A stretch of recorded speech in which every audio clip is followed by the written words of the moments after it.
Okay, so look, clearly Fox is, sort of an innovator in the Web3 space, which I did not know, but a lot of people are not. Like I would say that you seem firmly ahead of a lot of people in terms of conversations I'm having.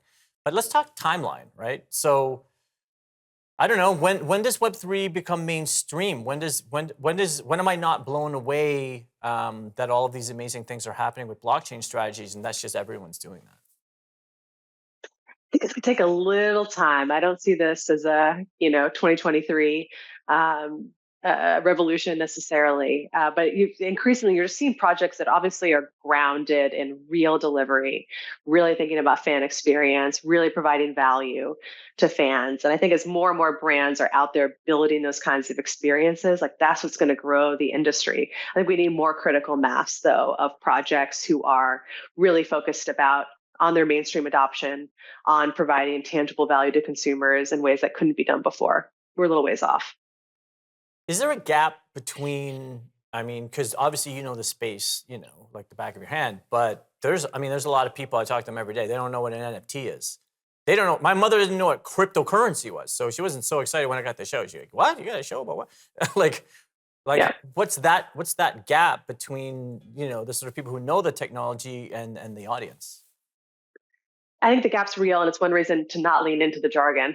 At Fox, we like to say we taught America how to text.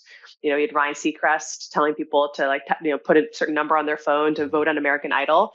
You notice when he said that he didn't talk about SMS, right? He didn't talk about the underlying technology. It was like, what is the outcome you can use? And so and we're experimenting with this, but we've leaned away from a lot of the jargon. We found it's actually more potentially of a hindrance to adoption. We talk about the fan experience, the fan pass, the creator token. Like these are, I think, words that actually have more meaning, that don't have all this implied baggage from other projects and can more speak to what we're trying to build. And I think that's how we go mainstream. So from your POV, is Web3 the future of media? I think it's going to be a big part of it. The it's an entirely different way to reach audience. It's a different way to build that direct relationship with audience, and I think it's going to be part of the future. I mean, these other modalities, broadcast television, is still a thing. Streaming is still a thing. Engaging with news through your online apps is still a thing, right? But I just think of this as a totally additional way to connect directly with your fans. And potentially the infrastructure in the long run will also disrupt all those other mediums. But like today, there's still it's just an additive value stream for us. So you're my favorite kind of guest because I'm just like, just say things, and then you just say something brilliant, and it's like, well, my job's easy. um, Final thoughts. Web3. What do you think? Do I think? We're obviously bullish. I mean, it's obviously like what we breathe every day because we're believers despite the winter.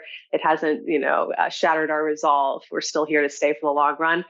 And I think it's just a part of how creators are going to connect with fans in the future. And I think all the trends point to everyone in the creative ecosystem looking for those relationships to be closer. So to me, it's inevitable. It's just about the tactics and the actual experiences that we can unlock. Okay, so any projects that we should look out for from Fox Web3 projects? What are you guys doing right now? We just launched the Mass Singer last week, which is kind of our V2 Rev. So I invite everyone to check that out. It's an initial kind of free experience and then opportunity to level up. You can check out maskfirst.com for that. And then our other big one is Crepopolis. As I noted today or yesterday, Fox announced it's renewed for season 3. If you go to crepopolis.com, which again is the main show site, you'll see all the Web3 stuff integrated. You can get a crap chicken and be part of voting on what's going to be in the show. You can get written into the show and some other kind of pretty exciting stuff on the animation front. So that's why I point people to those two projects to get a sense of what we're up to. Amazing. Well, look, we learned a lot from you. You're welcome back anytime. Anytime Fox is promoting any Web3 stuff, please come back. I just appreciate you coming. Thanks, Bobby. Appreciate it. As the biggest corporations aggressively move into Web3, it's quite clear that this third iteration of the internet is the next big technological shift in business. Evolve or be left behind. We'll see you next time on The Daily Drop.